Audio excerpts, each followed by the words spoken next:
Les cours publics de l'école urbaine de Lyon.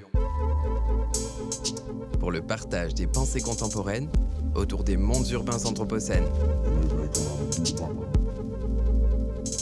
Les chercheurs exposent leurs travaux.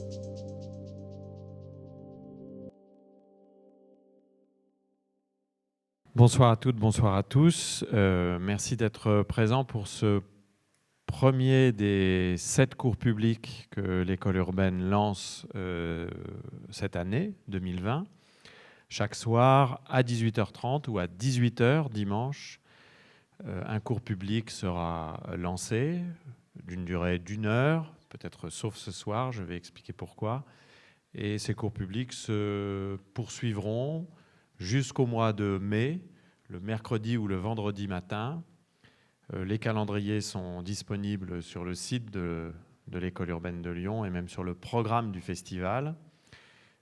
Et vous aurez entre 4 et 6 séances vous permettant de suivre le déroulement de ce cours qui est fondé à chaque fois sur le principe simple qui a été exposé dans le jingle. Des chercheurs viennent présenter leur travail en cours. Donc ce sont de vrais cours publics, un peu sur le modèle des cours du Collège de France,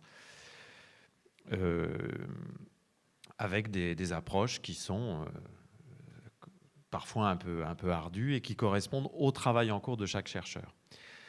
Ce soir, nous commençons par un cours qui aurait dû être lancé par mon collègue Kader Mokadem, qui est ici en photo. En ce qui me concerne, moi je suis Michel Dussault, je suis géographe, donc je lancerai mon cours pour la 2e année, mais dimanche, puisque j'ai déjà fait un cours public l'année dernière, donc ce sera dimanche à 18h, avant une soirée crêpes et Blade Runner. Mais je me retrouve là pour vous présenter ce cours qui s'intitule « Histoire des représentations des espaces mondes urbains » parce que notre collègue et ami Kader Mokadem est hospitalisé depuis maintenant plus de 2 semaines pour une hospitalisation très, très sérieuse. Et malgré tous ses efforts, il n'a pas pu sortir de l'hôpital à temps. Il est encore sous traitement très lourd. Et nous avons, lui et nous, quand même tenu à lancer ce cours. Et Kader Mokadem a pu écrire un texte qui n'est pas celui qu'il vous aurait lu s'il avait été là. D'abord, il ne l'aurait sans doute pas lu, mais écrire au moins un texte de présentation de sa problématique générale, de façon à ce qu'on puisse considérer que ce cours était officiellement ouvert et lancé, et puis de façon à attirer votre attention pour que vous veniez dans les séances suivantes l'écouter lui-même. Et ce cours, Histoire des représentations des espaces mondes urbains, est directement lié à son travail. Kader Mokadem est professeur de philosophie et d'esthétique à l'école d'art et de design de Saint-Étienne. Il est responsable d'un laboratoire dans cette école d'art et de design de Saint-Étienne qui s'appelle Images, Récits et Documents, et il est chercheur associé dans le laboratoire de recherche Max Weber, qui est un laboratoire de sciences sociales et de sociologie. Et son travail tourne autour de la réflexion sur les enjeux de l'image comme forme de pensée.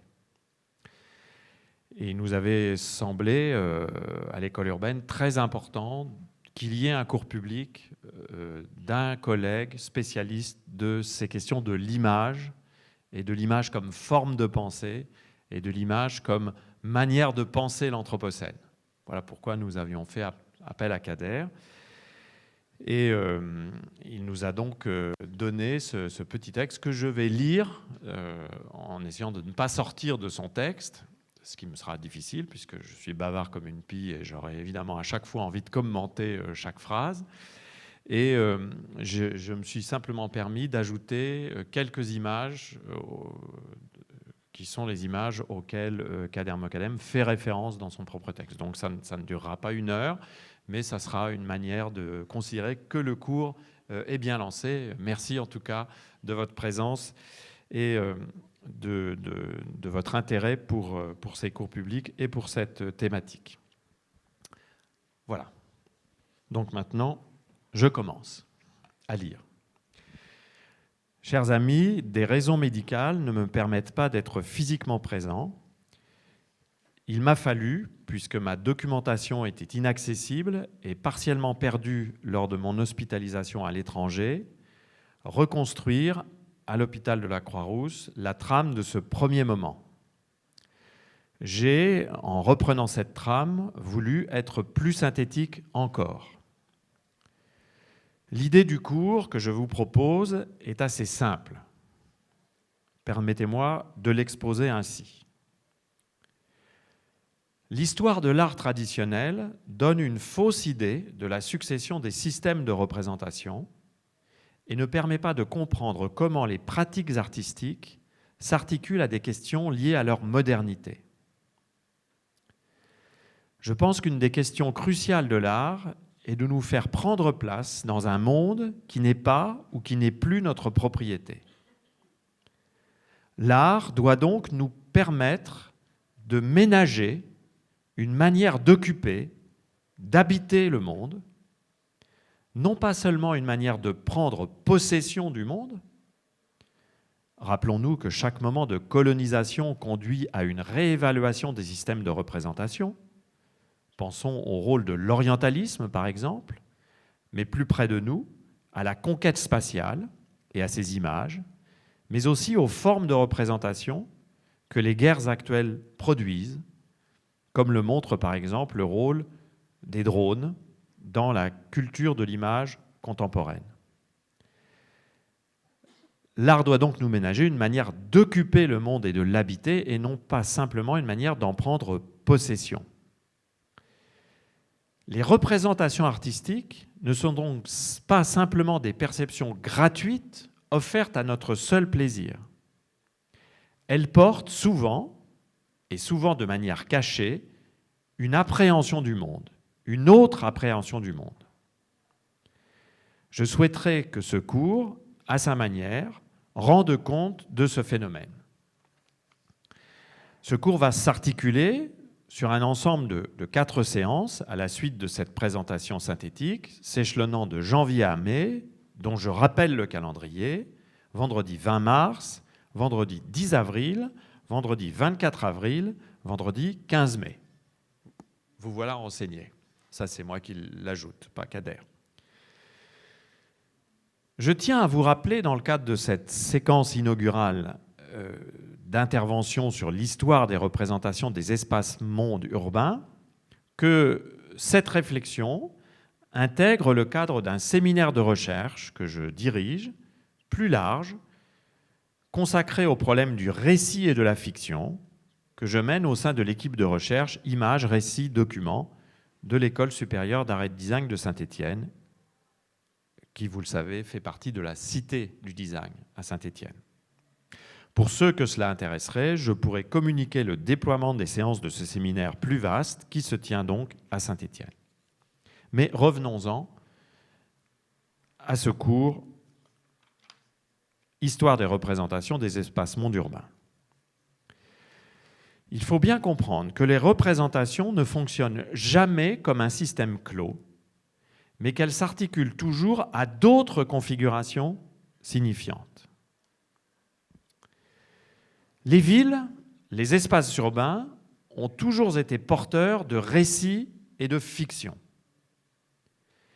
Les villes et les espaces urbains nourrissent donc un imaginaire particulier. En ce sens, la ville est un monde propre, autonome, un espace qui articule l'ici, c'est-à-dire le site géographique propre de la ville, et un là-bas. La ville se résumerait donc à ce système qui fait de l'ouverture sur l'ailleurs un élément fondamental, et dont d'ailleurs l'image de la porte et sa puissance rend compte encore actuellement. Les villes ont toujours été également des espaces-mondes ouverts à diverses formes d'échanges. L'historien Timothy Brook, par exemple, en dresse certaines caractéristiques dans son étude fameuse sur les échanges commerciaux des Pays-Bas au temps de Vermeer, dans un livre qui s'intitule « Le chapeau de Vermeer », publié en 2010. Petite parenthèse de Michel Lussault, un livre dont je vous conseille la lecture. Je ferme la parenthèse. L'intérêt de l'étude de Timothy Brook est de privilégier les systèmes de représentation, en l'occurrence des images picturales, à des représentations plus étranges, comme les comptes rendus financiers ou comme les livres de comptes, considérés eux-mêmes comme des systèmes de représentation en lien avec des images plus classiques. On comprend à lire Timothy Brook que les peintures sont des représentations du monde, mais elles ne sont pas la représentation mimétique des composantes de la réalité, que ces composantes soient des objets, des êtres, etc. Les peintures ne sont donc pas simplement des systèmes de reproduction des états du monde. Les peintures, et en particulier celles de Vermeer, qui sont au centre du livre de Timothy Brook, rendent compte également de l'existence de systèmes de représentation que l'on pourrait appeler non mimétiques. Ainsi, et curieusement, la figure peinte ne rend pas directement compte du monde. D'une certaine manière, ne décrit pas le monde. Il faut en effet entendre représentation d'un autre point de vue. La représentation apparaît bien plus tôt comme un régime d'énonciation particulier sur le monde, qui permet de parler du monde sans le reproduire de façon mimétique. C'est pourquoi l'étude de tableaux de Vermeer permet à Timothy Brook de construire ce que l'on pourrait appeler une analyse anthropologique du visible. Le monde visible des peintures de Vermeer n'est pas simplement un monde d'objets et d'êtres visuellement représentables. Il est également un établissement des registres de signification et des valeurs des objets. Il permet également l'établissement de l'insertion d'espace-temps spécifiques de ces objets dans un autre contexte de signification. La représentation des objets sur les peintures de Vermeer ne consiste donc pas simplement à en donner une présentation formelle. Les objets représentés, chapeau en peau de castor, tapis oriental, faïence asiatique, carte géographique, pipe, etc., deviennent des figures. Timothy Brook parle d'ailleurs de ces objets représentés comme chacun constituant une porte d'entrée dans la signification. Les objets peints ouvrent sur des espaces relevant, à cette époque, d'une géographie économique et politique particulière. Et ce qui intéresse Timothy Brook, qui est un historien, c'est de délimiter le moment d'apparition, à travers ces peintures, de ce qu'il appelle une certaine forme de mondialisation.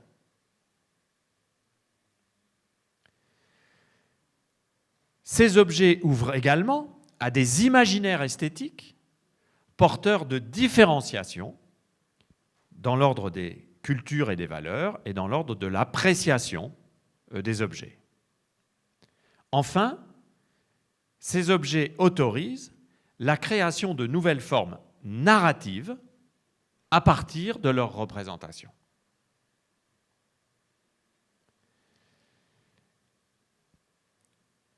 Donc, 3 fonctions des objets dans la peinture de Vermeer. Ils permettent de délimiter le moment d'apparition d'une certaine forme de mondialisation.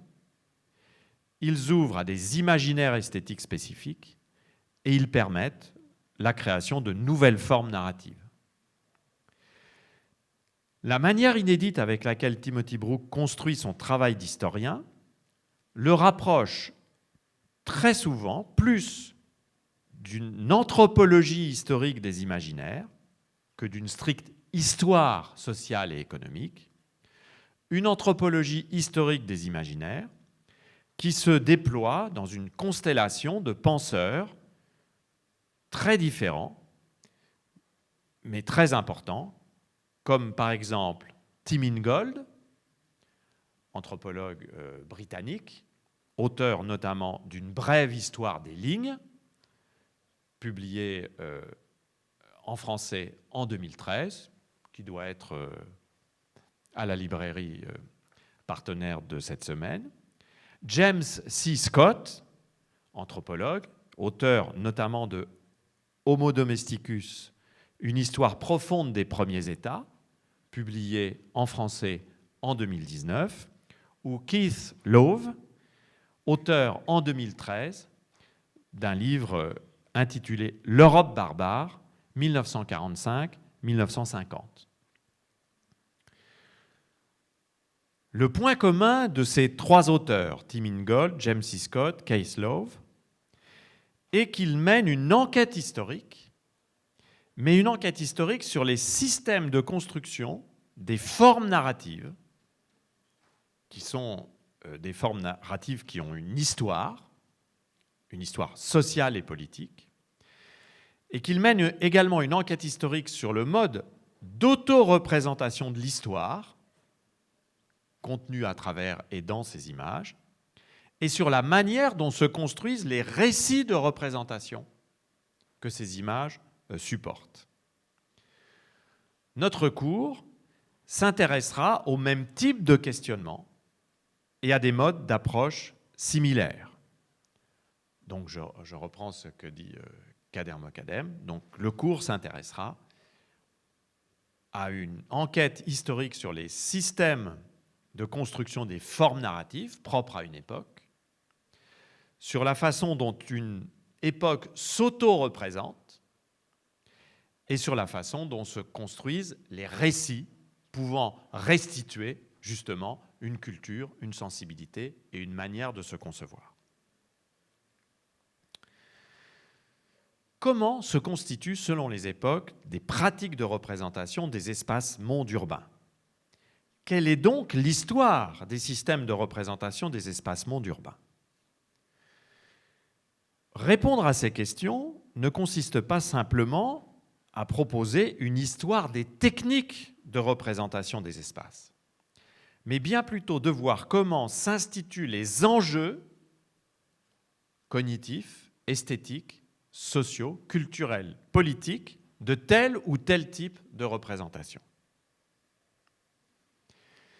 L'histoire des représentations des espaces mondes urbains consiste donc à s'interroger sur le fait de savoir pourquoi telle ou telle forme de représentation, quelle que soit sa nature, a prévalu sur d'autres à un moment donné.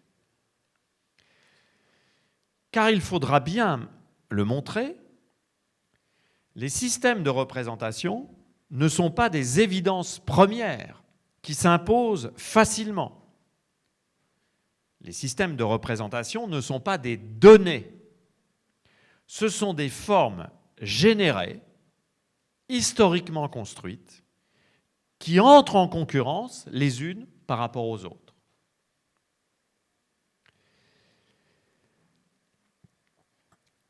Ainsi en est-il de la perspective. Cette forme de représentation dont la Vulgate, l'idée la plus courante qu'on puisse en avoir, veut que, dès son apparition, elle se serait imposée comme un système de représentation des espaces architecturés, des espaces humanisés par l'architecture, et qu'elle se serait imposée à travers le dessin, la peinture. La même structure de représentation, la perspective, prend en vérité des formes très différentes. Perspective cavalière, perspective linéaire, perspective oblique, à 2 points de fuite, etc., etc. Ces différentes perspectives produisent des images particulières et donnent à chaque œuvre une consistance visuelle propre selon les choix établis. En l'occurrence, depuis la Renaissance italienne, l'insistance a été portée plutôt sur la perspective linéaire à un point de fuite. Et les autres manières de considérer la perspective ont été subordonnées à celle-ci. Il est intéressant de constater que ce que l'on appelle notre perception visuelle naturelle est dite similaire à cette structure perspectiviste à un point de fuite. Mais il serait plus juste de dire, à mon avis, que notre perception visuelle a été historiquement configurée par la construction géométrique de cette perspective linéaire à un point de fuite. On peut donc de cette manière concevoir et percevoir la perspective comme un outil particulièrement puissant de représentation du monde et d'orientation de cette représentation du monde. Mais d'autres approches de la perspective sont possibles, construites sur l'analyse de l'intérêt d'élaborer tel ou tel système de représentation à un moment donné de l'histoire.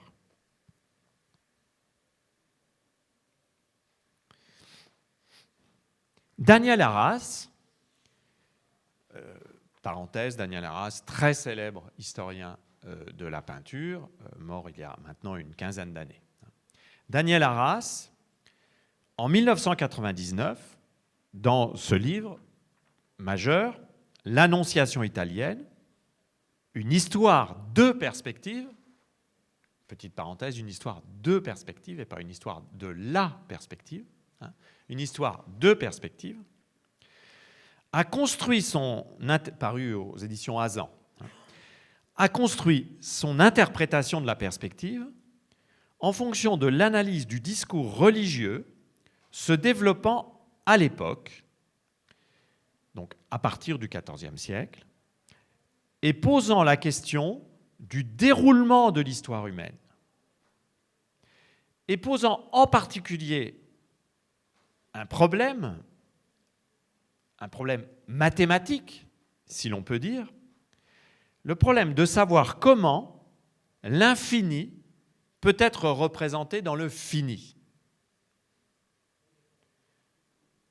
L'infini de la foi et de l'univers représenté dans le fini du tableau. La perspective, selon Arras, qui étudie en particulier la plupart des grands tableaux, c'est une parenthèse que je fais, d'annonciation, en voici un, mais il y en a des dizaines, la plupart des grands tableaux d'annonciation de la Renaissance italienne,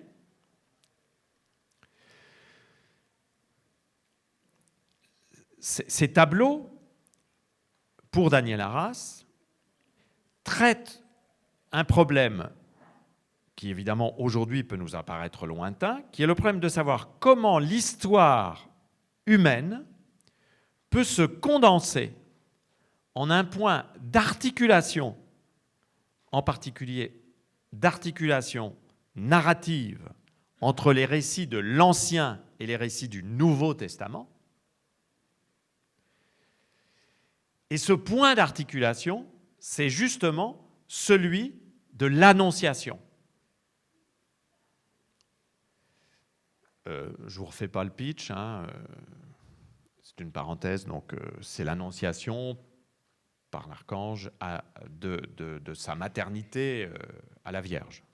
C'est ça qui fait le point possible de relation entre l'Ancien et le Nouveau Testament. Là, je fais une petite parenthèse, c'est un enjeu théologique considérable de savoir à cette époque-là si le Nouveau Testament est annoncé lui-même par l'Ancien ou pas. C'est un problème de doctrine religieuse depuis toujours. Et à cette époque-là, les peintres prennent en charge avec les théologiens cette question-là. Pour les catholiques, l'Ancien Testament contient en lui-même tous les germes nécessaires à l'arrivée du Nouveau Testament, c'est-à-dire à l'arrivée du Christ. Okay, une sorte de connexion causale entre les deux textes, qui n'est évidemment pas une interprétation de la religion juive. Je ferme la parenthèse. Cette manière de considérer que la perspective est une façon de régler le problème de la place de l'annonciation dans la peinture, mais aussi donc dans la culture et la théologie, c'est aussi, je reprends le texte de Kader Mokadem, ce qui indirectement permet de poser la question de la notion d'événement en histoire. La perspective est donc aussi là une manière d'interroger la question de la place de l'événement en histoire.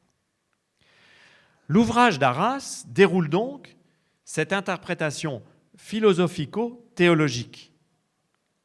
Elle contextualise ainsi le système de représentation visuelle produit par ces perspectives comme une figuration idéologique du moment, au sens propre du terme idéologique, où il s'agit donc, par une conception du monde, de lui donner une forme. Et cette forme passe par les tableaux d'annonciation et les choix perspectifs qui sont faits. Le travail sur l'histoire des représentations des espaces-mondes ne pourra pas faire, donc, l'économie d'une considération sur les enjeux idéologiques, les enjeux liés à la nécessité de donner forme au monde. La question est très présente actuellement, cette question de savoir comment donner forme au monde dans cette période de doute anthropocène. La question, aujourd'hui encore, rencontre parfois des enjeux religieux et théologiques. Se donner forme au monde n'est pas délié des enjeux religieux et théologiques, comme, dans une certaine mesure, à l'époque de la Renaissance. Mais cette interprétation de la perspective n'est pas la seule possible. Il en existe d'autres, et de très célèbres.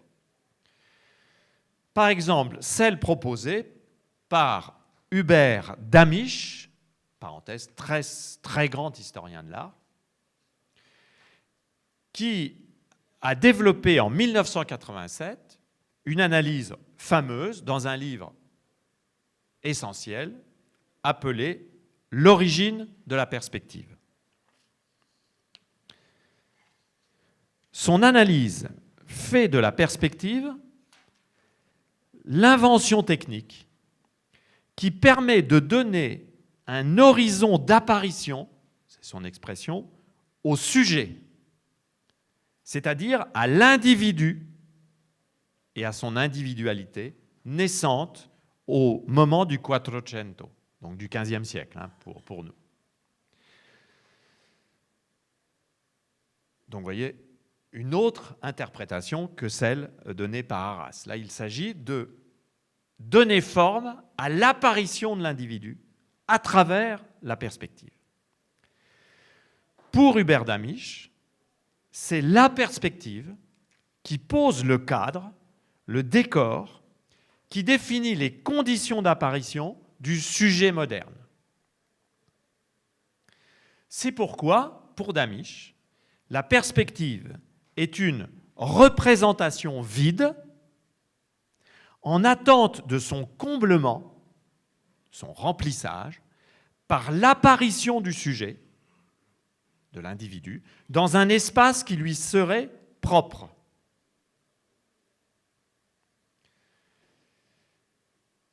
Je fais une petite parenthèse, là on n'est évidemment pas du tout dans une interprétation théologico-politique. On est dans une interprétation qui est complètement différente. Hein, c'est donc tout à fait saisissant de voir ces deux interprétations si différentes. L'espace-monde de la perspective est, selon Damisch, et en raison même de ce qu'il propose, un espace vide, en attente de comblement, mais cet espace vide est un espace, à proprement parler, urbain. Pour Hubert Damisch, le lieu propre de l'apparition du sujet comme individu est la ville. Et la perspective est donc le cadre formel d'apparition,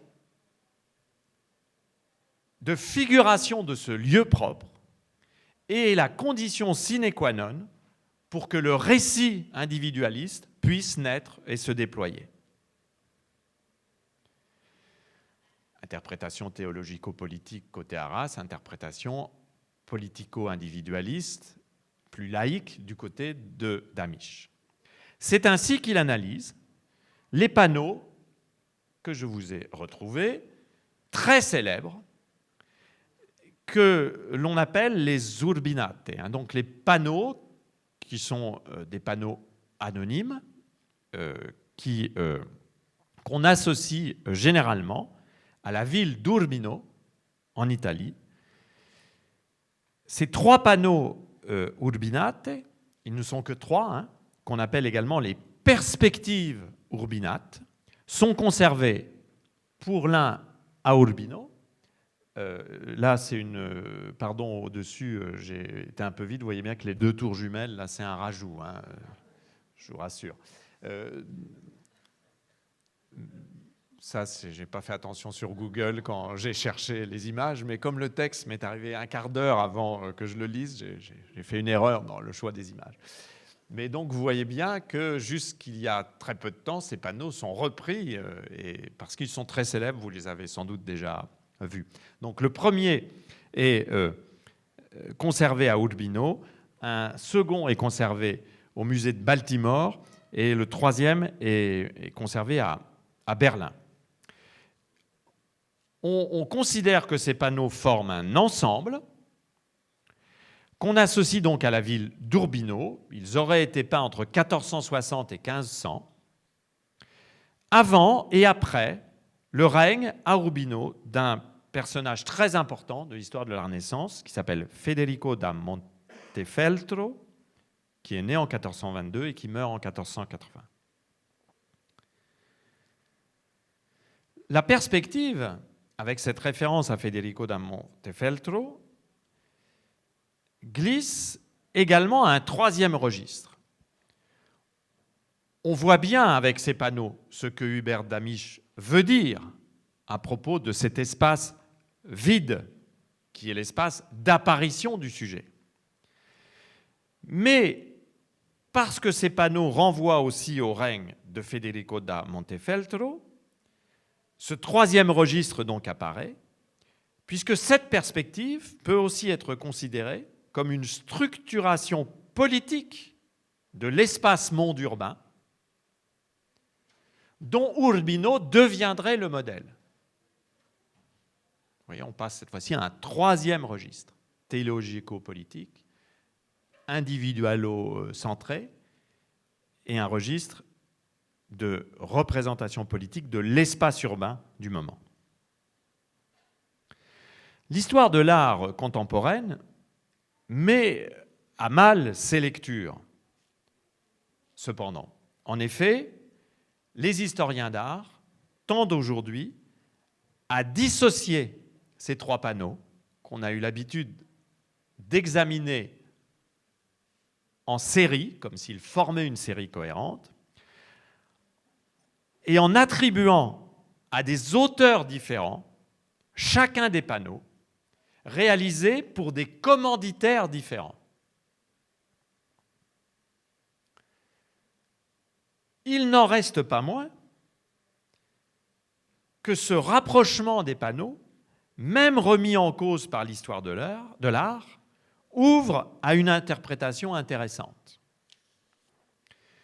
Considérés comme une série, ces 3 panneaux nous permettent de proposer une logique de système de représentation variable d'une même perspective.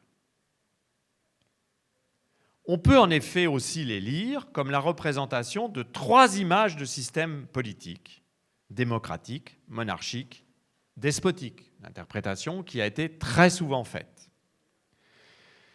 Mais également comme 3 manières d'être au monde, en référence cette fois à la représentation comme toile de fond ou comme décor d'une représentation théâtrale. Tragédie, comédie, tragicomédie. D'ailleurs, vous voyez que la petite incise sur les tours jumelles renvoie à cette utilisation de l'image comme support éventuellement tragique. Cet exemple de la perspective, que nous ne saurions ici avoir épuisé et que nous aurons l'occasion de reprendre dans ce cours, permet en tout cas d'insister sur le caractère contextuel et circonstanciel, radicalement historique de toute représentation. Une représentation est donc un élément historique dont les significations se construisent, s'élaborent et évoluent dans le temps long, mais il faut évidemment, bien entendu aussi, cerner la signification à chaque moment présent de telle ou telle représentation. Chaque représentation, écrit donc Kader Mokadem, se construit ainsi par strates. Les significations se construisent par épaisseur et l'objet de ce cours sera de montrer, à partir de quelques exemples, précisément ce type de fonctionnement par strates, par dépôt, par épaisseur multiple. Chaque culture, à chaque époque, à la mesure de ses moyens économiques, sociaux, techniques et politiques, élabore donc des stratégies de représentation. Un système de représentation est ainsi toujours une élaboration. Et de telles élaborations permettent aux êtres humains de construire des formes narratives. Et ce sont ces formes narratives qui naissent des choix de représentation qu'il est intéressant d'étudier, sauf à considérer une représentation en la réduisant uniquement à sa technicité, en ne considérant par exemple que la peinture en tant que peinture, que l'image photographique en tant que photographie ou que l'image cinématographique en tant qu'image cinématographique.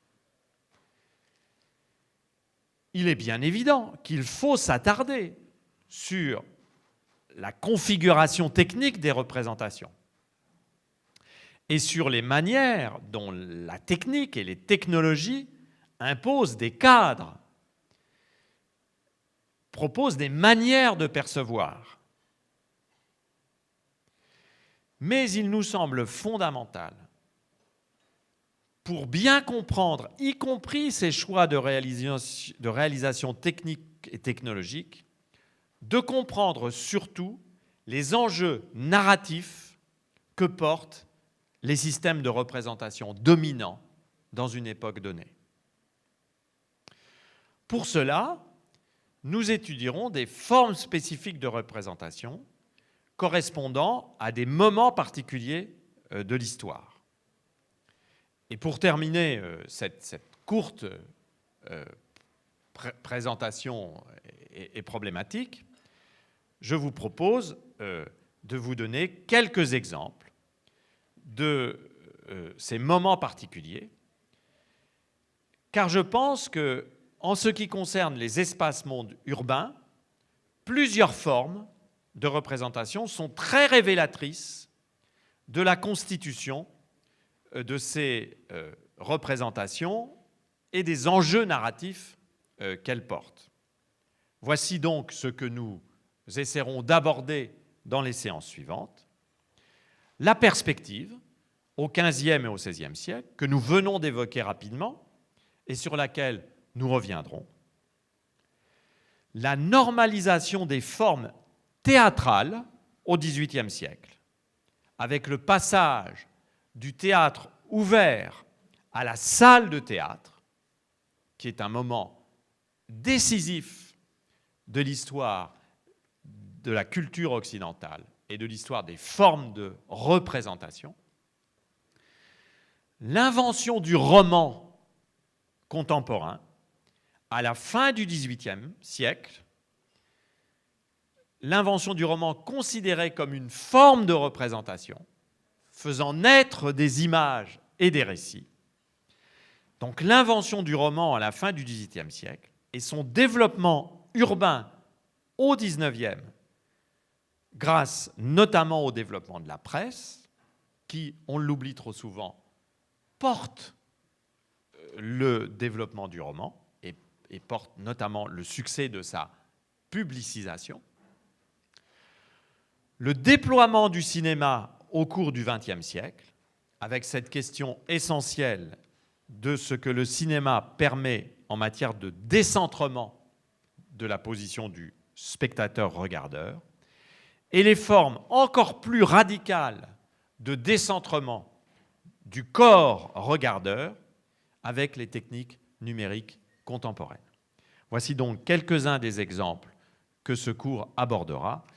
Je vous remercie en tout cas d'avoir été attentif et merci à Kader Mokadem de nous avoir envoyé ce texte et à bientôt pour la suite du cours. Merci, bonsoir.